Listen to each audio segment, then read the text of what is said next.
मी समृद्धी जाधव. स्वागत आहे तुमचं टॉप न्यूज मराठीमध्ये.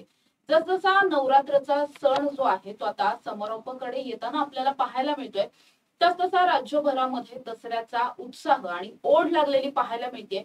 प्रत्येकालाच आपट्याच्या पानाच्या रूपातून सोनं लुटायचंय. मात्र या सणाला जितकं धार्मिक आणि सांस्कृतिक महत्व आहे तितकंच महत्व राजकीय दृष्टिकोनातून सुद्धा आहे. कारण आहे दसरा मेळाव्यांचं. त्यामुळेच आजच्या या लाईव्ह मध्ये आपण दसरा मेळाव्यांबद्दलची चर्चा करणार आहोत, ज्याचा विषयच आहे चर्चा दसरा मेळाव्यांची. खरी शिवसेना कुणाची? त्यामुळे या लाईव्ह मध्ये माझ्या बरोबर माझे सगळे सहकारी आहेत. सगळ्यांशी चर्चा करणार आहोत आणि या दसरा मेळाव्यांचा आतापर्यंतचा इतिहास आणि उद्याचे दसरा मेळावे नेमके कशासाठी गाजवले जातील याविषयी सुद्धा बोलणार आहोत. पहिलाच प्रश्न माझा आमचे वृत्त संपादक संदीप चव्हाण सर तुम्हाला आहे. तर काय सांगाल एकंदरीत उद्याचा दसरा मेळावा? दोन्ही दसरा मेळावे होत आहेत. खरं तर दसरा मेळावे उद्या खूप आहेत, म्हणजे 5-6 दसरा मेळावे आहेत. मात्र 2 दसरा मेळाव्यांकडे प्रचंड लक्ष सगळ्यांचं लागलेलं आहे. दोन्ही पक्षांचे टीजर लॉन्च झालेले आहेत. टीजर आपण सगळ्यांनी पाहिले. तुमचं या सगळ्यावरचं निरीक्षण नेमकं काय? अगदी बरोबर आहे समृद्धी. मुळातच सर्व शिवसैनिकांना प्रतीक्षा आहे ती उद्याच्या दसरा मेळाव्याची. भले शिवसेनेची 2 शक्ल झाली असली तरी देखील दसरा मेळावा आणि शिवसेना आणि शिवसैनिक हे समीकरण गेली कितीतरी वर्ष, म्हणजे साधारण आता एक 56-57 वर्ष आपण पाहतोय. मुळात आत्ताच तू उल्लेख केलास की दोन्ही शिवसेनेचे टीझर लॉन्च झालेले आहेत. त्या टीझर मधून जे काही संदेश दिले गेलेले आहेत त्या संदेशाकडे जरा आपण लक्ष वेधायला हवं. आता उदाहरणार्थ पहिल्यांदा आपण या ठाकरेंच्या शिवसेनेच्या टीझरकडे जाऊया. त्यामध्ये असं म्हटलंय की शिवतीर्थ साक्ष देत आहे. म्हणजे याचा अर्थ हे स्पष्ट आहे की ठाकरेंची शिवसेना आणि शिवाजी पार्क हे नातं गेली अनेक वर्षांपासूनच आहे. त्यामध्ये त्यांनी 3 पाठ केलेले आपल्याला पाहायला मिळतात. एक तर पहिल्यांदा आहे हिंदुत्वाच्या हुंकाराची, असा एक पहिला वाक्याचा त्या ठिकाणी उल्लेख होतो. पण त्याच्या आधी बाळासाहेबांचं जे सर्वात फेमस वाक्य जे आहे ते उच्चारलं जातं, जमलेल्या माझ्या तमाम हिंदू बांधवांनो, भगिनींनो आणि मातांनो. आणि मग हिंदुत्वाच्या हुंकाराची अशी एक टॅगलाईन येते. नंतर महाराष्ट्र रक्षणाच्या शपथेची. इथं मात्र उद्धव ठाकरेंच्या मागच्या मेळाव्यातल्या एका वाक्याचा उल्लेख होतो आणि त्यामध्ये ते म्हणतायत की मुळातच या ठिकाणी त्यांचा असा या ठिकाणी उद्देश आहे की माझा महाराष्ट्र लुटायला देणार नाही. मी एक स्वाभिमानी महाराष्ट्रप्रेमी शपथ घेतो की 106 हुतात्म्यांच्या बलिदानातून मिळालेला महाराष्ट्र मी लुटारू आणि दरोडेखोरांच्या हाती जाऊ देणार नाही. बाळासाहेब ठाकरेंचं हिंदुत्व तिथे त्यांनी जोडलं. नंतर महाराष्ट्र रक्षणाची शपथ हे उद्धव ठाकरेंशी जोडलं. आणि तिसरं जे वाक्य आहे नव्या दमाच्या ठिणगीची, तिथं आदित्य ठाकरेंचं वाक्य त्यांनी लॉन्च केलेलं आहे. आणि तो जो दसरा मेळावा होता त्या दसरा मेळाव्यातला आदित्य ठाकरेंच्या तोंडचं ते वाक्य आहे. याच मंचावर याच दसऱ्याच्या दिवशी युवा सेना स्थापन केली होती आणि माझ्या आजोबांनी वंदनीय शिवसेना प्रमुख बाळासाहेब ठाकरे यांनी तलवार तर हातात दिली, पण ताकद दिली, आशीर्वाद दिले, प्रेरणा दिली, बळ दिलं की आदित्य लढ, या महाराष्ट्रासाठी लढ, या देशासाठी लढ. आणि मग त्यांचं जे शेवटचं वाक्य येतं की ही साक्ष नव्यानं अनुभवायला या विचार ठाकरेंचा आवाज महाराष्ट्राचा. त्यामुळे या टीझर मध्ये हिंदुत्व, महाराष्ट्र म्हटलं की मराठीचा मुद्दा आणि 3 पिढ्या त्यांनी त्या टीझर मध्ये बसवलेला आहे. त्यामुळे कुठेतरी इथं विचार दिसतो. आता दुसरा टीझर जो उल्लेख केलास की दोन्ही शिवसेनेचे, तर एकनाथ शिंदेची शिवसेना जी आता कायदेशीर दृष्ट्या त्यांच्याकडे चिन्ह पण आहे आणि नाव पण आहे, त्यांच्या त्या टीझर मधलं एक वाक्य आहे लांडग्यांच्या कळपातून बाहेर आला वाघ. इथे विचार देण्यापेक्षा त्यांनी एक आपण म्हणतो एक फुतकार या ठिकाणी दाखवलेला आहे की अजूनही ती शिवसेना त्याच शिवसेनेशी अशी कंपेअर करते की आम्ही बघा कसे बाहेर आलोय, आम्ही उठाव कसा केला, आम्ही बंड कसं केलं. अजून त्याच मुद्द्यावर ते कुठेतरी दिसतायत. आणि मग जळून झाले खाक अशी शिवसैनिकाची आग, खेचून आणलाच परत धनुष्य बाणाचा मान. म्हणजे पुन्हा एकदा त्यातून ते डिवचलंय त्यांना की बघा आम्ही कसं धनुष्यमान तुमच्याकडनं मिळून दाखवला. उंच होती उंच राहील भगव्याची शान, हिंदुत्वासाठी लागते निधडी छाती, लाचारांचा दंगा नको, शिवसैनिक नावाच्या वाघाशी बाप जन्मात पंगा नको, शिवसेनेचा दसरा मेळावा. आणि मग त्यांची टॅगलाईन आहे, सोनं विचारांचं देऊ घेऊ मनसोक्त, भगवे विचार आणि भगवच रक्त. पण इथे एक मेक आहे यांच्या टीझर मध्ये. दोन्ही टीझर मध्ये बाळासाहेब ठाकरे आहेत का, तर आहेत. बाळासाहेब ठाकरेंशिवाय दसरा हा विचारच मुळात फसवा आहे. त्यामुळे दोघांनाही बाळासाहेब ठाकरे दोन्ही आहेत. ती तर म्हणजे उद्धव ठाकरे लिगसीच त्यांना मिळालेले बाळासाहेबांची. आणि इकडे यांनी बाळासाहेबांसोबत धर्मवीर आनंद दिघे यांचाही फोटो घेतलाय. पण यात स्वतः एकनाथ शिंदेंनी भगवी शाल पांघरल्याचं आपल्याला पाहायला मिळालंय. त्यामुळे इथं जे संजय राऊत म्हणालेत राजरत्न की आता तर हे बाळासाहेब ठाकरेच जणू काही व्हायला लागलेले आहेत, सकाळी उठले तरी बाळासाहेब ठाकरेंसारखेच वागतात. म्हणजे कुठे ना कुठेतरी या ठिकाणी एकमेकांना डिवसण्याचं. पण खरं म्हणजे जास्त दिवसाडीची जी झाली आहे ती एकनाथ शिंदेकडून. म्हणजे अजूनही समृद्धी त्यांना हे भासवावं लागतंय, बिंबवावं लागतंय शिवसैनिकांवर की आमची शिवसेना बरं का, आमची शिवसेना बरं का. आणि संकेत त्यांना असं म्हणायचे की बाळासाहेब जणू काही आम्हीच बाळासाहेबांना फक्त त्यांचे विचार धारण केलेत, बाकीच्यांनी आपलं असंच हे केलेलं आहे. त्यामुळे मला समृद्धी या टीझर बाबत असंच म्हणायचंय की ज्याच्याकडे काही नसतं त्याला दाखवावं लागतं, अहो आमचंच आहे म्हणून. ज्याच्याकडे असतं त्याला दाखवायची गरजच लागत नाही. आता खरंच शिवसेना कुणाची, इथं आपण क्वेश्चन मार्क मारलेला आहे, ते आपल्याला मुंबईच्या या आताच्या येणाऱ्या निवडणुकीतच बघायला. सर जसं तुम्ही आता सांगितलं म्हणजे दोन्ही टीझर म्हणजे दोन्ही टीझरचं ज्या पद्धतीने कंपॅरिझन केलं की दोघांनाही सुरुवातीला ठाकरेंकडून कुठंतरी लांडग्या, जसं आता तुम्ही सांगितलं की शिंदे लांडग्यांच्या कळपातून बाहेर आला, जसं हे शिंदेंनी सांगितलेलं आहे. अगदी तशाच पद्धतीने ज्यावेळेस पहिल्यांदा शिवसेनेचा पहिला दसरा मेळावा झाला त्यावेळी कशा पद्धतीनं तयारी वगैरे होती. आणि पहिला जो दसरा मेळावा होता ते प्रत्यक्षामध्ये दसऱ्याच्या दिवशी झालेला नव्हता, दसऱ्याच्या नंतर 7 दिवसांनी तो दसरा मेळावा झालेला होता. काय तो किस्सा आहे? 19 जून 1966 शिवसेनेची स्थापना आणि अगदी 4 महिन्यांमध्येच म्हणजे 30 ऑक्टोबरला हा शिवसेनेचा पहिला दसरा मेळावा. म्हणजे बाळासाहेबांच्या डोक्यात होतं की आपल्याला दसरा मेळावा घ्यायचा आहे आणि आपण सुरुवात करूयात आपल्या या सगळ्या गोष्टींना. तर त्या ठिकाणी 30 ऑक्टोबर ही तारीख ठरली आणि तेव्हापासून दसरा मेळावा म्हटलं की एकच नेता एकच मैदान. समृद्धी गेली म्हणजे एक रेकॉर्ड आहे शिवसेनेचा संकेत की 40 वर्ष सलग या मैदानावर बाळासाहेबांनी भाषण केलंय. 1966 इथून जी त्यांनी सुरुवात केली ती 2005 सलग 40 वर्ष एकच नेता एकच मैदान. म्हणजे दसरा मेळावा म्हटलं की शिवसैनिक त्या शिवाजी पार्कवर जाणार म्हणजे जाणार. त्यामुळे शिवाजी पार्क आणि खासियत आणखी एक समृद्धी महत्वाची, शिवाजी पार्कचा जन्मच मुळात 1927 साली झाला. बाळासाहेबांचा जन्म देखील 1927 आहे. नातं कसं आहे बघ, या शिवाजी पार्कला पूर्वी माहीम पार्क असं म्हटलं जायचं. मग नंतर छत्रपती शिवाजी महाराजांचा पुतळा त्या ठिकाणी बसवण्यात आला आणि आचार्य अत्रे यांनी त्याचं नामकरण शिवतीर्थ असं केलं. म्हणजे ते त्याला शिवतीर्थ म्हणायचे, त्यामुळे मग आपण शिवाजी पार्क शिवतीर्थ असं म्हणतो. पण 40 वर्ष या मैदानावर एकमेव तोप धडाडत होती आणि ती म्हणजे बाळासाहेब ठाकरेंची. आता तो विषय काढलाच आहेस म्हणून आपण मग 2005 पर्यंत झाला. मग 2006ला का झाला नाही, तर 2006ला प्रचंड पाऊस होता मुंबईमध्ये, त्यामुळे त्यावेळी दसराच झाला म्हणजे दसरा मेळावाच झाला नाही. नंतर 2007 2008ला पुन्हा एकदा बाळासाहेबांची धडाडली तिथे तोप शिवाजी पार्कवर. 2009ला विधानसभा निवडणुका लागल्या, आचारसंहिता होती, त्यामुळे दसरा मेळावाच झाला नाही. मग नंतर 2010 पासून ते 2019 पर्यंत सलग पुन्हा एकदा दसरा मेळावा शिवाजी पार्कवर झाला. आता 2010 ते 2019 मध्ये बरंच काही घडलं. तर मुळातच 2010ला लॉन्चिंग केलं गेलं ते आदित्य ठाकरे, तिसरी पिढी. तुम्हाला आठवत असेल 2010ला बाळासाहेबांनी आदित्य ठाकरेंच्या हाती तलवार दिली होती आणि त्यावेळी आदित्य ठाकरेंचं लॉन्चिंग झालं. युवा सेनेची पण देखील त्यावेळी घोषणा झाली. पूर्वी शिवसेनेचे दसरा मेळावा म्हणजे घोषणा असायची आणि त्या घोषणेनुसार शिवसैनिकांनी वागायचं.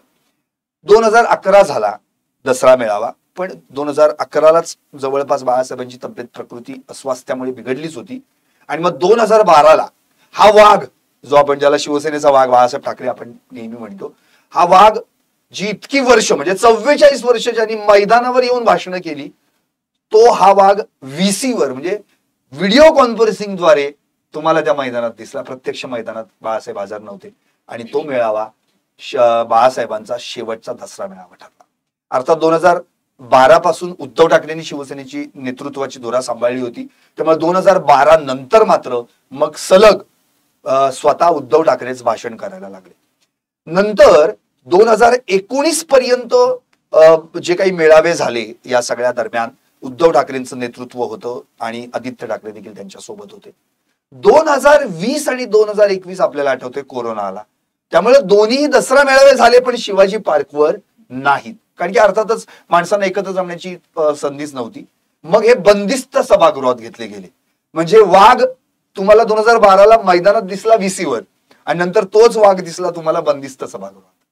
पण नंतर मात्र 2022 पासून सलग परत शिवाजी पार्कवर हे 4 मेळावे झाले. म्हणजे आता 25चा पण 4था मेळावा होता.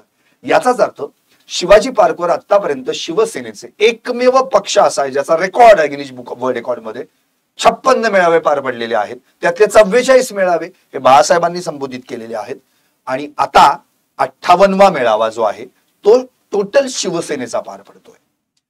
पण आता प्रश्न असा आहे की 2022 पासून शक्ल झाली शिवसेनेची आणि मग मात्र नेमकं कुणी शिवाजी पार्कवर यावेळी संबोधायचा हा प्रश्न पडला आणि मग दसरा मेळावा कोणाचा, खरी शिवसेना कोणाची हा प्रश्न पडू लागले. त्यामुळं 2022 पासून मग यांना मैदान कुठलं, तर मग या एकनाथ शिंदेच्या शिवसेनेनं आधी BKC वर घेतला, नंतर 23 आणि 24ला आझाद मैदानावर घेतला आणि आता मात्र एक नवीनच मैदान शोधून काढलंय, नेस्को ग्राउंड जे गोरेगावला आहे. तर असा हा शिवाजी पार्कचा इतिहास. सर, या सगळ्याच्या नंतर जसं तुम्ही शिवाजी पार्कचा इतिहास सांगितलात आणि दसरा मेळाव्याचा इतिहास सांगितला, त्याच पद्धतीने जसा जसा इतिहास बदलत गेला किंवा आता मैदानं सुद्धा बदलली कारण 2 शिवसेना झाल्या, तसतसे भाषणं आणि त्याच्यातले मुद्दे सुद्धा बदलत गेले. म्हणजे आधी दसरा मेळावा हा केवळ मराठी जनतेला संबोधण्याकरता असायचा, जनतेचं जनजागृती करण्यासाठी किंवा त्यांच्यामध्ये एक आग पेटवण्यासाठीचा तो सगळा दसरा मेळावा असायचा. मात्र आता ही आग एकमेकांविरुद्ध लावण्याचा दसरा मेळावा काही वर्षांमध्ये पाहायला मिळतो. अगदी परफेक्ट तू विचारलंस. म्हणजे विचारांचं सोनं लुटूया असं बाळासाहेबांचं जेव्हा वाक्य असायचं तेव्हा अख्खा शिवाजी पार्क त्या ठिकाणी भरलेला असायचा. आता मुळात विचारांचं सोनं कमी आणि टीकेचा धोरच जास्त आपल्याला पाहायला मिळतो. अगदी 2022 पासून तर तेच आहे. म्हणजे आपल्याला आठवत असेल आधी उद्धव ठाकरेंचा मेळावा होतो आणि मग एकनाथ शिंदेचा 1 तासाने होतो आणि मग उद्धव ठाकरेंनी जे काही बोललेलं आहे त्याला उत्तर देणं हे काम त्यांचंच असतं. आता जवळपास आपण तेच पाहत आलोय. आणि तू जसं म्हणतेस मैदान बदललं तसं खेळाडू पण बदलले एकनाथ शिंदेच्या बाबतीत. तिकडे मात्र 3 पिढ्या आपण सलग आपण पाहतोय. म्हणजे बाळासाहेब ठाकरे बोलतात, नंतर त्यांचं झाल्यानंतर मग बाळासाहेब गेल्यानंतर अर्थातच उद्धव ठाकरेंनी ती धुराती घेतली. आदित्य ठाकरेंचं देखील आपण भाषणं ऐकलेली आहेत. पण ठाकरे हा ब्रँड आहे त्यांच्याकडे. इव्हन एवढंच कशाला, राज ठाकरे देखील त्यांचा गुढीपाडव्याला जो मेळावा घेतात तो त्यांनी स्थापन केली मनसे 9 मार्च 2006ला. पण मेळावा त्यांनी जो पहिला घेतला गुढीपाडव्याचा तो 10 वर्षांनी घेतला 2016ला. त्यामुळे त्यांचं 16 पासून त्यांचे गुढीपाडव्याचे मेळावे होतात आणि शिवाजी पार्कवरच होतात. त्यामुळे ठाकरे आणि शिवाजी पार्क हे नातं कुठेही तुटलेलं नाही, ते कंटिन्यू आहे, ते सतत आहे. आणि आता चर्चा तू जी म्हणतेस ना की विचार आणि कुठे गेले सगळे, आता विचार खरं म्हणजे तुला सांगू, एकमेकांना फक्त टीकेला उत्तर देणं, आरोप प्रत्यारोप करणं. आधी आपल्याला आठवतंय 2022 पासून खोके, गद्दार हेच सगळं होतं. 23ला जरा सूर बदलायला लागला, 24ला जरा आणखी बदलला आणि आताचा सूर तर आपण थोड्या चर्चा करूच, तो अगदीच वेगळा असतो. या सगळ्याच्या नंतर मला संकेत तुला असं विचारायचं आहे की आता जर आपण पाहिलं तर शिंदेच्या शिवसेनेचा हा नवाच अगदी 3-4 वर्षांचा दसरा मेळावा आहे. जसं सरांनीही सांगितलं की हा दसरा मेळावा कमी आणि कुठेतरी पत्रकार परिषद जास्त वाटते कारण एकाने बोललेल्या गोष्टीला दुसरीकडे प्रत्युत्तर दिली जातात. मात्र तरी सुद्धा दोन्ही दसरा मेळाव्यांकडे सामान्य कार्यकर्ते जे आहेत ते तितकेच आस लावून बसलेले पाहायला मिळतात. काय वाटतंय, दोघांकडूनही कुठले महत्वाचे मुद्दे उपस्थित केले जातील असं तुला वाटतं? निश्चितच समृद्धी, सरांनी जसं सांगितलं किंवा तुझ्या बोलण्यातून जसा उल्लेख झाला, 2022 पासूनचे जर दसरा मेळावे आपण पाहिले तर उद्धव ठाकरेंचं भाषण एखादा विशिष्ट मुद्दा घेऊन होताना भाषण आपल्याला ते पाहायला मिळतं आणि काही वेळामध्ये ते भाषण संपतं देखील. मात्र एकनाथ शिंदेचं भाषण जर आपण बघितलं तर अगदी शेरोशायऱ्यांपासून मग तो 2022चा उठाव कसा केला, मग गुवाहाटीला कसे गेलो, मग गुवाहाटीवरून आल्यानंतर सत्ता कशी स्थापन केली, मग राज्याचा मुख्यमंत्री कसा झालो, मग बाळासाहेब ठाकरे जसं म्हणत होते की मी एका निष्ठावान शिवसैनिकाला राज्याचा मुख्यमंत्री करेल, इथं सगळे हे मुद्दे येताना आपल्याला पाहायला मिळतात. या वर्षीचा दसरा मेळावा जर आपण पाहिला दोन्हीकडचा, तर तो अर्थातच अतिवृष्टीच्या मुद्द्यावरून चर्चेमध्ये येणार आहे. एकनाथ शिंदेच्या शिवसेनेकडून काही वेळापूर्वी एक परिपत्रक काढण्यात आलंय. MMR रिजन मधले जे शिवसैनिक आहेत त्यांनी या मेळाव्याला स्वतः प्रत्यक्षात उपस्थित राहावं, कारण हा मेळावा नेस्को मैदान गोरेगाव मध्ये होतोय आणि उर्वरित जे शिवसैनिक आहेत त्यांनी अतिवृष्टीग्रस्तांसाठी त्या ठिकाणी मदत करावी किंवा अतिवृष्टीग्रस्तांसाठी सुद्धा काही अभियान जे आहेत ते राबवावं. अर्थात उद्धव ठाकरेंकडून सुद्धा अतिवृष्टीग्रस्तांसाठी उद्धव ठाकरेंच्या शिवसेनेकडून मदत पाठवण्यात आली. जे भास्कर जाधव आहेत गुहागर विधानसभा मतदारसंघाचे आमदार आणि न होऊ शकलेले विरोधी पक्षनेते, तर त्यांनी देखील जवळपास 350 ट्रक जे आहेत ते कोकणातून अतिवृष्टीग्रस्तांसाठी सोलापूर, धाराशिव, लातूर या ठिकाणी पाठवले देखील आहेत. त्यामुळे अतिवृष्टीग्रस्तांची मदत ही प्रामुख्याने या दसरा मेळाव्याच्या अनुषंगाने महत्वाची असणार आहे. अर्थातच स्थानिक स्वराज्य संस्थांच्या निवडणुका ज्या आहेत, ज्या निवडणुकांच्या अनुषंगाने सुद्धा तयारी जी आहे ती केली जाणार आहे. एकनाथ शिंदेच्या शिवसेनेकडनं 21 जणांची मुख्य कार्यकारी समिती जी आहे ती घोषित करण्यात आलेली आहे. स्वतः एकनाथ शिंदे आहेत, मग त्याच्यामध्ये मीनाताई कांबळेंपासून रामदास कदमांपर्यंत, आनंदराव अडसुळांपासून गजानन कीर्तीकरांपर्यंत अनेक प्रमुख नेते जे आहेत त्या मुख्य कार्यकारिणी समितीमध्ये आहेत. त्यामुळं उद्याच्या दसरा मेळाव्यातून मुंबई महानगरपालिकेच्या निवडणुकीच्या दृष्टिकोनातून सुद्धा रणशिंग जे आहे ते फुंकलं जाण्याची शक्यता आहे. अर्थात सरांनी जसं सांगितलं, मुंबई महानगरपालिका ज्याची त्याची खरी शिवसेना, अर्थात असं हे समीकरण आपल्याला पाहायला मिळणार आहे. ठाकरेंच्या शिवसेनेकडे अर्थातच ठाकरे बंधूंच्या युतीची घोषणा होऊ शकते असं संजय राऊत म्हणतायत. मात्र प्रत्यक्षात तसं होतंय का, आणि मग पुन्हा त्यात एक सस्पेन्स असा आहे की राज ठाकरे या मेळाव्याला उपस्थित राहत आहेत का. तर अर्थात या सगळ्यांची उत्तरं जी आहेत ती उद्या शिवाजी पार्कच्या दसरा मेळाव्यातून मिळतील. समृद्धी, मुळात आता संकेत तो मुद्दा उपस्थित केला की युती होऊ शकते का. तर राजरत्न संजय राऊतांनी पत्रकार परिषद किंवा ते जेव्हा बोलतात मीडियाशी तर त्यांनी एक मुद्दा उपस्थित केला की शिवसेनेची स्थापना काही कुठल्या मुहूर्त बघून झालेली नाही, ना दसऱ्याला झाली, ना गुढीपाडव्याला झाली, ना अक्षय्य तृतीयेला झाली. त्यामुळे राज ठाकरे आणि उद्धव ठाकरे किंवा आमच्या दोन्ही पक्षांची युती ही 4.5व्या मुहूर्ताला होऊ शकेल वगैरे. म्हणजे मुळात त्यांचं म्हणजे त्यांना जे बोलायचंय ते परफेक्ट वर्ड्स यूज करून कसं आपली भूमिका मांडायचं हे संजय राऊतांकडनं शिकावं एवढं नक्की. शिवसेनेची खरी धुरा जर आपण पाहिलं, प्रवक्ता पद म्हणण्यापेक्षा शिवसेनेचा आवाजच संजय राऊत यांच्याच मुखातून ते बोलत असतो. उद्धव ठाकरे हे त्यांना मार्गदर्शन करतात, he is a guide because तेच मूळ आहेत. पण संजय राऊत म्हणतायत म्हणजे उद्धव ठाकरेच बोलतायत हे मान्यच करावं लागतं, कारण की त्यांना परत अपोज कोण करत नाही, अशा अँगलनी ती भूमिका आहे. राहिला मुद्दा जसा आता संकेत म्हणाला की मुळात शिवाजी पार्कवरनं काही विचार आता काही राहिले नाही, आता काही फक्त अतिवृष्टी आणि आज उद्धव ठाकरेंची पत्रकार परिषद घेतली त्यात त्यांनी क्लिअरच केलेलं आहे की उद्याचा दसरा मेळावा काय असणार आहे. एक तर अतिवृष्टीवर ते बोलणार आणि आत्ताच त्यांनी एक फार महत्वाचा मुद्दा पत्रकार परिषदेत तो जो आपण त्यांनी उपस्थित केलाय त्यामध्ये एक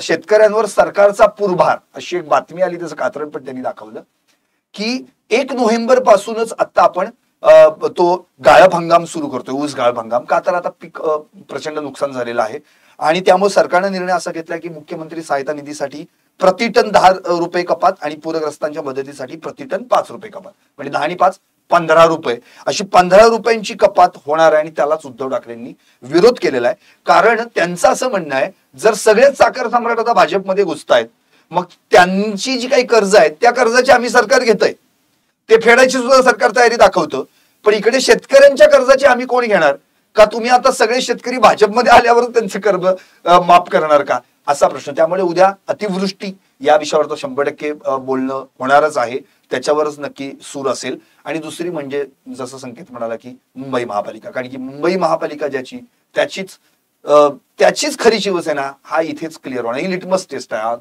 आत्ताचा निवडणुकीचा भाग. या सगळ्याच्या नंतर मला आणखीन एक असं महत्वाचा प्रश्न या सगळ्यामध्ये वाटतो राजरत्न, जेव्हा आपण उद्याच्या या दोन्ही मेळाव्यांकडे पाहतोय, संकेतने सांगितलं की यामध्ये काय काय मुद्द्यांवरती चर्चा होऊ शकतात, त्याच पद्धतीने दसरा मेळावा आणि घोषणा, एखादी मोठी घोषणा किंवा एखादं मोठं लॉन्चिंग हा सुद्धा एक पूर्वीपासूनचा एक त्याच्यामध्ये मस्त मस्त पूर्वीपासूनचं एक ते कनेक्शन राहिलेलं आहे, मस्त एक बॉन्डिंग राहिलेलं आहे. त्यामुळे उद्याच्या दसरा मेळाव्यामध्ये जी काही मोठी घोषणा होऊ शकते, खरं तर त्याची अपेक्षा आहे सगळ्यांनाच की युतीची घोषणा वगैरे होईल. मात्र तसं सध्या तरी वाटत नसलं तरीही आज मात्र प्रत्येक कार्यकर्त्याला आहे की एखादी घोषणा व्हावी. तर अशी कुठली एखादी घोषणा होऊ शकते किंवा मग युतीचीच घोषणा होईल असं वाटतंय का? संकेत समृद्धी, जसा तू पाहिलंस आता थोड्यापूर्वी संदीप सरांनी जसं सांगितलं की एकत्र येण्यासाठी काही आम्हाला मुहूर्ताची गरज नाही, असं जे संजय राऊतांचं विधान आहे ते खूप काही सांगून जातं.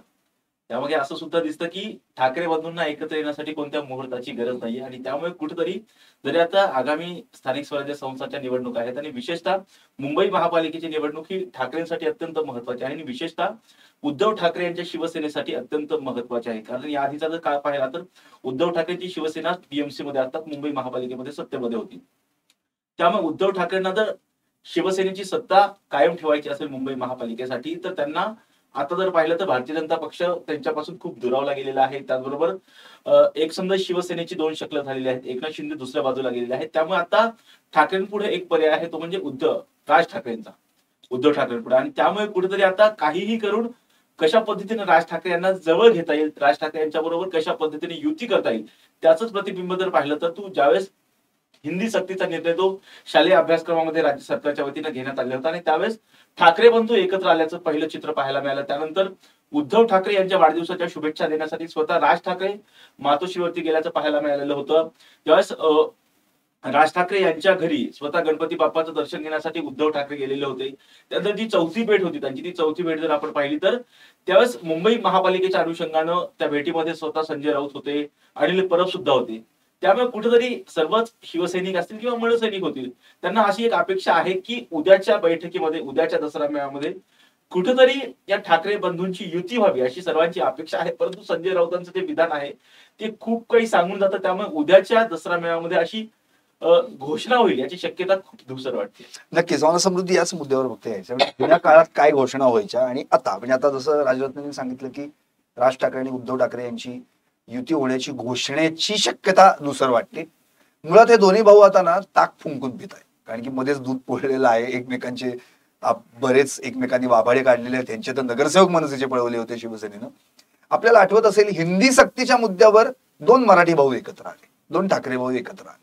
आपल्याला आठवत असेल त्यावेळी ते दोघेही एका विंगेत नाही, एका विंगेत नाही, आणि मग दोघांनी हात वर केले वगैरे, मग एकमेकांच्या घरी येणं जाणं झालं वगैरे. पण उद्याच्या दसरा मेळाव्यात राज ठाकरे येतील असं काहीतरी सरप्राइझिंग मोमेंट असेल असं काही मला वाटत नाही, तसं काही होईल असं वाटत नाही. त्यामुळे ते तर शक्य नाहीये. नाहीतर मग आज तशी तार आजच्या पत्रकारितेमध्ये छेडली गेली असती. दुसरी गोष्ट, मुंबई महापालिकेच्या दृष्टिकोनातून हे एकत्र येतील का, तर त्याला अजून बरचसं पुलाखालून पाणी जायचंय, अजून बराच वेळ आहे. आणि शीट शेअरिंग या सगळ्याच गोष्टी आल्या. परत महाविकास आघाडीत राज ठाकरेंना घेण्यासाठीचा जो काही चर्चेचा भाग आहे तो अजून झालेला नाहीये, तो मुद्दा एक. आणखी जर आपण मागं गेलो आपण याच्या, तर नेहमी बाळासाहेबांच्या दसरा मेळाव्यामध्ये वेगवेगळ्या घोषणा व्हायच्या आणि त्यानुसार मग शिवसैनिक आपली रिॲक्शन द्यायची. उदाहरणार्थ तुम्हाला सगळ्यात मोठा मोमेंट आठवत असेल, 1991चा दसरा मेळावा होता आणि तिकडे भारत पाक सामन्यावरनं बरंच काही चर्चा चालू झाली होती आणि मग ते बाळासाहेबांनी डायरेक्ट घोषितच केलं दसरा मेळाव्यामध्ये की भारत पाक सामना मुंबईला जो काही वानखेडे स्टेडियम होतोय तो आम्ही होऊ देणार. बाळासाहेब फक्त एवढंच बोलले होते, ते झालं. त्यावेळेचे शिशी शिंदे, प्रभाकर शिंदे ही जोडगोळी होती, थेट वानखेडेवर गेली, पिचच उकडून टाकलं आणि सामनाच रद्द केला. म्हणजे दसरा मेळाव्यात जे घडलं त्याची प्रतिसाद आपल्याला पाहायला मिळालेले आहेत. इव्हन तुम्हाला आठवत असेल 1996ला, म्हणजे जेव्हा राज ठाकरे स्वतः शिवसेनेतच होते, शिवउद्योग याची जी घोषणा झाली ती राज ठाकरेंच्या नेतृत्वात झाली, बाळासाहेब ठाकरेंच्या मार्गदर्शनाखाली. ही दसरा मेळाव्यातलीच घोषणा होती. 1982ला तर गिरणी कामगारांचा संप होता आणि त्या संदर्भात बाळासाहेबांनी भाषण केलं आणि दस्तूरखुद्द जॉर्ज फर्नांडिस आणि शरद पवार यांना निमंत्रण दिलं होतं त्या मेळाव्याचं. म्हणजे अशा बऱ्याचशा घोषणा आपण दसरा मेळाव्यातनं पाहायला होत्या. त्यामुळे यंदा राज ठाकरेंबद्दल राजरत्नांनी जे सांगितलेलं आहे तशी घोषणा होईल का, तर याची पण शक्यता कमी वाटते. दुसरी गोष्ट, आणखी एक सगळ्यात महत्वाचा मुद्दा या संदर्भात जो संकेतने उपस्थित केलेला आहे की मुंबई महापालिकेच्या अनुषंगानं यंदा कोणत्याही परिस्थितीत ही एक लिटमस टेस्ट आहे की खरी शिवसेना कोणाची, हा निकाल आता सर्वोच्च न्यायालयात अजून पेंडिंग आहे, तो लागेल न लागेल. पण इथे लागेल न लागेल या वाक्याचा अर्थ कोट अनकोट आहे माझं. कारण की आजोपर्यंत लागलाय का हा प्रश्न सर्वोच्च न्यायालयातून निकाल येऊन सुद्धा पडलेला आहे किंवा विधानसभा अध्यक्षांनी निकाल देऊन सुद्धा पडलेला आहे. त्या प्रश्नावर शिक्कामोर्तबच नाही झाले म्हणून मी कोट अनकोट केलं. राहिला मुद्दा जनतेच्या न्यायालयातला, तर ती पण दरबार भरून झाली. आता वोट आहे, वोट कळवेल, वोट ठरवेल, मुंबईचं वोट ठरवेल. मुंबईकर ठरवतील की मुंबई महापालिकेत स्थानिक वोटिंग जे होतं त्यात नेमकं काय हवंय. आणि तिथं मुद्दे दोन महत्वाचे असतील, मराठीचा मुद्दा आणि आता शिवसेनेने आपल्या टीजरमधून दाखवून दिलेल्या ठाकरेंच्या हिंदुत्व. त्यामुळं हिंदुत्व आणि मराठीच्या मुद्द्यावरच मुंबईची महापालिका जाईल. जसं संकेत मागाशी म्हणाल होतं की अतिवृष्टीचा आणि मुंबई महापालिकेचा कुठे फारसा संबंध येत नाही, पण इतर ज्या स्थानिक स्वराज्य संस्थांच्या निवडणुका आहेत त्यामध्ये मात्र अतिवृष्टीच्या मुद्द्यावरच शिवसेना लक्ष केंद्रित करेल. आणखी सर मला एक महत्वाचा मुद्दा असा वाटतो या सगळ्यामध्ये, म्हणजे फारसा महत्वाचा नाहीये खरं तर, पण त्याच्यावरतून सुद्धा तेवढीच जास्त चर्चा दरवर्षी होताना पाहायला मिळते. ती म्हणजे दोन्ही पैकी कुठल्या दसरा मेळाव्याला सगळ्यात जास्त गर्दी जमली आहे. मग कुणाच्या खुर्च्या रिकाम्या राहिल्या, कुणाच्या भाषणांमधून लोक उठून गेले, इथपर्यंतच्या सगळ्या आपण बातम्या नेहमीच बघत असतो. त्यामुळे उद्या मुळातच संपूर्ण महाराष्ट्राला इतक्या मुसळधार पावसाने आणि पुराने झोडपून काढल्यामुळे दोन्हीकडे सुद्धा शिवसैनिक, जे राज्यभरातून ट्रक भरून शिवसैनिक येत असतात, ते थोडेसे कमी होणार आहेत. आणि त्यामुळे उद्या म्हणजे तशी पाहायला गेली तर ऍव्हरेज मध्ये संख्या ही कमी असणार आहे. त्यामुळे आणखी त्या गोष्टीकडे सुद्धा लक्ष वेधलेलं असणार आहे. नक्कीच 1995 ला शिवसेनेची पहिल्यांदा मुंबई महापालिकेमध्ये सत्ता आली आणि आपल्याला आठवत असेल त्यावेळी बाळासाहेबांनी घोषणा पण केली की हिंदुत्व आणि आता गर्व से कहो हम हिंदू है, आणि या अनुषंगाने मग ते बाबरी आणि मग तिथून सगळं तो सुरू झाला. पण नंतर बाळासाहेबांनी लक्ष केंद्रित केलं ते छत्रपती संभाजीनगर म्हणजे औरंगाबाद आपण म्हणतो, आणि मग अर्थात मराठवाडा. त्यामुळं मराठवाड्यातच आता सगळ्यात मोठी अतिवृष्टी आणि नुकसान झालेलं आहे. त्यामुळे तिथून आता शिवसैनिक कितपत इथं येतील मुंबईच्या या दसरा मेळाव्याला याबद्दलची शंका आहेच. नक्कीच हा प्रश्न उपस्थित होतोय, तू म्हणतेस ते अगदी खरं आहे. अर्थात आता तिथे संदीपान भुमरे ते किती ताकद लावतायत आणि बाकीचे, मग संजय शिरसाट पण आहे, त्यांचे आपले अंबादास दानवे आहेत, त्यामुळे या चंद्रकांत खैरे आहेत.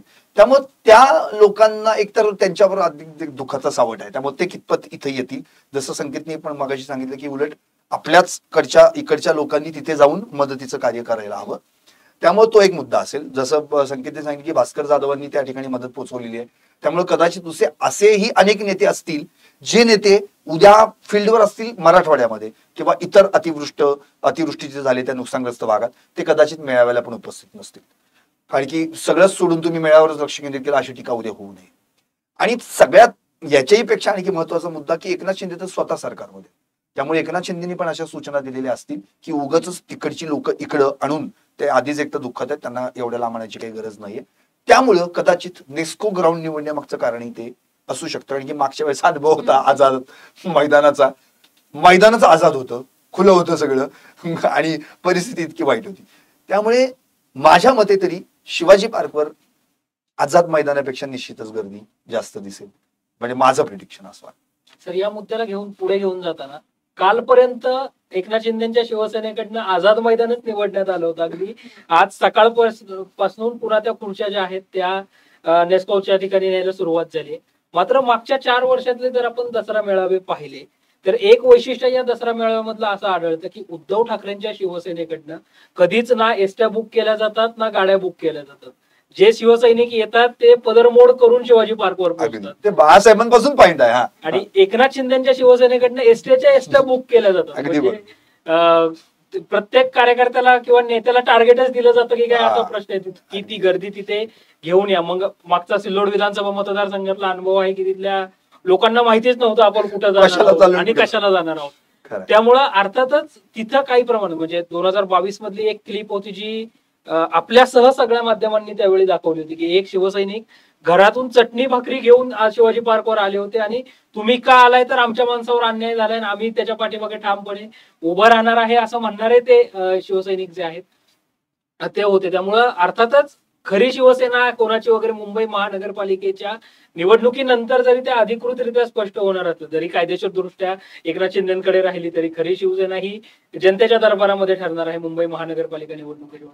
त्यामुळे अर्थातच शिवाजी पार्कवर गर्दीचा उच्चांक जो आहे तो होण्याची शक्यता आहे. बरोबर. या सगळ्याच्या नंतर सर आताही आपण असं पाहायला गेलं तर इतक्या मोठ्या प्रमाणात जी काही तयारी किंवा जी काही चर्चा खूप आधीपासून म्हणजे नवरात्र चालू झाली की दसरा मेळाव्याची चर्चा ही रंगताना दिसत असते. मात्र यंदाच्या वर्षी हा सगळा उत्साह सुद्धा या सगळ्या पूर परिस्थितीमध्ये थोडासा कमी असलेला पाहायला मिळतोय.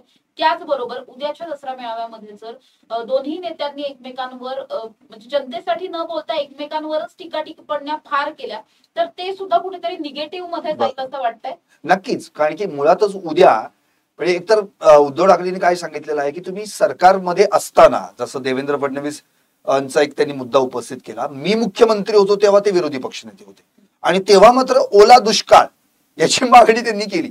म्हणजे तेव्हा तुम्हाला ओला दुष्काळ संज्ञा नाही वाटली, तेव्हा तुम्ही प्रत्यक्षात मागणी केली, त्याचा पत्रच आज त्यांनी पत्रपरिषदेत दाखवलं. आणि आता मात्र तुम्ही मुख्यमंत्री आहात, आम्ही सत्तेत नाहीये, तर आता म्हणते की ओला दुष्काळ ही फक्त संज्ञा आहे आणि ती काही तसं काही लागू होत नाही. म्हणजे पद बदलली की नावांचे शब्दांच्या छटा पण बदलतात का, असा प्रश्न त्यांनी उपस्थित केला. त्यामुळे उद्या मला असं वाटतंय सर्वात जास्त उद्धव ठाकरे टीका हे एकनाथ शिंदेवर न करता, कारण की आता एकनाथ शिंदेवर बोलून झालं ना, 22ला खोके गद्दार झालं, 23ला बोलून झालं, 24ला आता सरकारवर टीका करणार आहेत ते. त्याचं कारण असं की आता जर तुम्हाला आकृष्ट करायचं असेल, कुणाला तरी आपल्याकडे आकर्षित करायचं असेल, तर निश्चितपणे मराठवाडा आणि जे काही नुकसानग्रस्त जिथे शेतकरी आहेत त्यांच्याबद्दल बोलावं लागेल तुम्हाला. आणि जसं एक तो मुद्दा ज्योती वाघमारेंचा होता, 3,000 लोकसंख्या आणि 200 किट, त्यामुळे तसे काही मुद्दे देखील त्यातनं उद्या भाषणातनं बाहेर पडू शकतात. आणि एकनाथ शिंदेचा जर आपण सुरू बघितलं तर एकनाथ शिंदेंनी देखील आता म्हणजे आपण काही त्यांना काही सल्ला देऊ शकत नाही, शेवटी त्यांचं भाषण ते स्वतःच आणि म्हणून ते काही करतात वगैरे, पण त्यांच्या भाषणातला महत्वाचा मुद्दा उद्या आम्ही कशी मदत करू हा असायला पाहिजे. तो टीकेचा सूर असता कामा नये. उद्धव ठाकरेंनी पण टोमण्यांकडे जास्त वळू नये, कारण की आतापर्यंत लोक त्यांना ते टोमणेच मारतात असंच म्हटलं जातं. आठवतच आपल्याला देवेंद्र फडणवीसांवर फडतूस वगैरे असं काही त्यांनी टोमणे मारले एकनाथ शिंदेबद्दल. तर उद्या खरंच विचारांचं सोनं लुटा असं जे तर तुम्ही म्हणताय, तर ते विचारांचं सोनं दिसू द्यात कुठेतरी आम्हाला. उगाचच आपलं आम्ही टीकेचे बाण गोळा करत बसायचं राजरत्न, त्याला काहीच अर्थ नाही. म्हणून आणि बरं, हे टीकेचे बाण एकमेकांवर सोडतात, ते एकमेकांना लागत नसतात, ते कार्यकर्त्यांपर्यंत जातात आणि मग ते कार्यकर्ते त्याच्यावरच ते बाण घासत बसतात वर्षभर. त्याचा काहीच उपयोग नाहीये. तुम्ही खरंच विचारांचं सोनं द्या. आता खरी गरज आहे. मी तर म्हणतो की या दोन्ही दसरा मेळाव्यांमधून सूर असा निघायला पाहिजे की आम्ही जी काय आता जनता हवालदिल झालेली आहे, शेतकरी हवालदिल झालेले आहेत, त्यांच्यासाठी काय वेगळं करू, त्यांच्यासाठी काय भरीव करणार. या सगळ्याच्या नंतर राजरत्न आता जर आपण पाहिलं तर दोन्ही दसरा मेळावे हे अगदी काही तासांमध्ये सुरू होणार आहेत आणि जशा पद्धतीचा आत्ताचा एकंदरीत माहोल बघता कार्यकर्त्यांची सुद्धा तितकीच अजूनही म्हणजे जरी ज्या भागामध्ये पूर परिस्थिती आहे तिथले कार्यकर्ते जरी फारसे या सगळ्यामध्ये सहभागी नसले किंवा तिथून तसा फारसा रिस्पॉन्स नसला तरी सुद्धा शहरांमध्ये म्हणजे ज्या ठिकाणी पुराची परिस्थिती नाहीये, पुणे मुंबई सारख्या शहरामध्ये अजूनही तयारी चालू आहे, आत्ताही गाड्या भरणं चालू आहे, हे सगळं पाहायला मिळतंय. त्यामुळे जरी ग्रामीण भागातले कार्यकर्ते नसले तरी शहरी भागातले कार्यकर्ते आणि विशेषतः इच्छुकांची मांदियाळी ही मोठ्या प्रमाणात पाहायला मिळणार आहे. म्हणजे जरी इतर भागांमधले कार्यकर्ते नसले तरी इच्छुकांची गर्दी मात्र मोठ्या प्रमाणात उद्या होईल. नक्कीच समृद्धी पाहिलं तर आता जसं सांगितलं की 31 जानेवारी पर्यंत स्थानिक स्वराज्य संस्थाच्या निवडणुका ह्या पूर्ण झाल्या पाहिजे, त्याचे निकाल जाहीर झालेले पाहिजे, अशा पद्धतीचे जे आदेश सुप्रीम कोर्टाने दिलेले आहेत. आणि त्याच अनुषंगाने जर पाहिलं तर प्रत्येक इच्छुक, मग तो शिंदेच्या शिवसेनेचा असेल किंवा उद्धव ठाकरे यांच्या शिवसेनेचा असेल, हा प्रत्येक इच्छुक जो आहे तो दसरा मेळाव्यामध्ये विस्तारत आहे. आणि कशा पद्धतीनं दसरा मेळाव्यामध्ये माझ्या मागे किती कार्यकर्ते आहेत त्या अनुषंगाने ते प्लॅन करून त्या कार्यकर्त्यांना सुद्धा त्या दसरा मेळाव्यामध्ये आणण्याचा प्रयत्न एकंदरीत करत असल्याचं सुद्धा आपल्याला उद्याच्या जे दसरा मेळाव्यामध्ये आहे ते पाहायला मिळू शकतं. आणि त्यामुळे इच्छुकांची मोठ्या प्रमाणामध्ये मांदियाळी जी आहे दोन्ही बाजूंच्या दसरा मेळाव्यामध्ये पाहायला आपल्याला मिळू शकते. संकेत, शेवटचा प्रश्न तुला. आता या दोन्ही दसरा मेळाव्यांबद्दल आपण पूर्ण बोललेलो आहोत, भरपूर बोललेलो आहे या सगळ्यावरती, मात्र तरी सुद्धा हे 2 दसरा मेळावे सोडून अर्थात लक्ष याकडेच लागले तरी सुद्धा इतर सुद्धा दसरा मेळावे आहेत आणि त्याकडे सुद्धा म्हणजे पूर्णच अगदी दुर्लक्ष करून चालणार नाही, त्याविषयी सुद्धा आपल्याला थोडंसं बोलावं लागेल. तर उद्या नेमके कोणाकोणाचे आणखी दसरा मेळावे होणार आहेत आणि हे कुठे कुठे होणार आहेत? राज्याच्या पर्यावरण आणि हवामान बदल खात्याच्या ज्या मंत्री आहेत पंकजा मुंडे, त्यांचा 11वा दसरा मेळावा यावर्षी भगवान भक्तीगड सावरगावला होतोय, जो पूर्वी त्या ठिकाणी जर आपण पाहिलं तर बीडमध्ये होत होता. त्यानंतर पण नामदेव शास्त्री आणि त्यांच्या वादानंतर त्यांनी स्वतःचाच एक गोपीनाथ गड तयार केला आणि त्यानंतर आता सावरगावला, ज्या ठिकाणी भगवान बाबांचं जन्मस्थळ आहे, त्या पायथ्याला तो मेळावा होताना आपल्याला पाहायला मिळतो. मागच्या 5 वर्षातला जर आपण पाहिलं तर पंकजा मुंडे कुठल्या पदावर नव्हत्या, त्या केवळ भाजपच्या नेत्या राष्ट्रीय सचिव म्हणून मेळाव्याला संबोधित करत होत्या. यावर्षी मंत्री म्हणून त्या आणि जालना जिल्ह्याच्या पालकमंत्री म्हणून त्या ठिकाणी जाणार आहेत. दुसऱ्या बाजूला मनोज जरांगे पाटील हे नारायणगडावर मेळावा घेत आहेत. त्यामुळं मराठा आरक्षणाच्या दृष्टिकोनातून हैदराबाद गॅजेट आणि बाकीच्या ज्या काही मनोज जरांगे पाटलांच्या मागण्या होत्या, मग कुणबी प्रमाणपत्राच्या, या अनुषंगाने सुद्धा मनोज जरांगे पाटील हे बोलण्याची शक्यता आहे. सोबतच राष्ट्रीय स्वयंसेवक संघाला 100 वर्ष पूर्ण होत आहेत. त्यामुळं उद्या राष्ट्रीय स्वयंसेवक संघाच्या कार्यक्रमाचं सुद्धा आयोजन जे आहे ते करण्यात आलंय. माजी राष्ट्रपती रामनाथ कोविंद हे त्या मेळाव्याला उपस्थित राहणार आहेत आणि सरसंघचालक मोहन भागवत हे स्वयंसेवकांना उद्बोधन जे आहेत ते करणार आहेत. यासोबतच जरी चर्चेमध्ये नसला तरी सुद्धा एक 6वा दसरा मेळावा होतोय, जो सावनेर विधानसभा मतदारसंघाचे भारतीय जनता पक्षाचे आमदार आशिष देशमुख यांचा होतोय आणि त्या ठिकाणी सावनेरला सगळ्या कार्यकर्त्यांनी यावं, पोहोचावं आणि विचारांचं सोनं आपण लुटूयात. आता आशिष देशमुख स्वतः सत्ताधारी पक्षाचे आमदार आहेत, त्यामुळे ते आणखीन कुठल्या वेगळ्या विचारांचं सोनं लुटणार आहेत. कारण आशिष देशमुखांचं जर आपण पाहिलं तर अगोदर राष्ट्रवादी, नंतर काँग्रेस, नंतर भाजप आणि आता पुन्हा राष्ट्रवादीला काँग्रेसला सोडून भाजपमध्ये येऊन अनुजा सुनील केदार जे आहेत त्यांचा पराभव करून आमदार झाले. त्यामुळे आशिष देशमुख कुठलं वेगळं सोनं लुटतायत हे सुद्धा पाहणं उद्या महत्वाचं आहे. नक्कीच या सगळ्याच विषयांवरती आपण चर्चा केली आहे. उद्याच्या दसरा मेळाव्यांकडे प्रचंड लक्ष लागलेलं आहे. नेमके नेते काय बोलणार आहेत याकडे लक्ष आहे. कुठली नवीन घोषणा होणार आहे का, कोणाचं लॉन्चिंग होणार आहे का, या सगळ्याकडे सुद्धा लक्ष लागलेलं आहे. त्याचबरोबर या दोन्ही दसरा मेळाव्यांमधून पूरग्रस्तांना नेमकं काय काय मिळणार आहे, त्यांची बाजू, त्यांचा आवाज नेमका कोण त्या ठिकाणी मांडतंय, याकडे सुद्धा सगळ्यांचंच लक्ष लागलेलं आहे. त्यामुळे या सगळ्याच दसरा मेळाव्याच्या बाबतीतल्या ज्या काही अपडेट्स आहेत त्या टॉप न्यूज मराठीच्या माध्यमातून आम्ही तुमच्यापर्यंत पोहोचवणारच आहोत. तोपर्यंत इथेच थांबूया. तुम्ही पाहत राहा टॉप न्यूज मराठी, आपला महाराष्ट्र, आपली बात.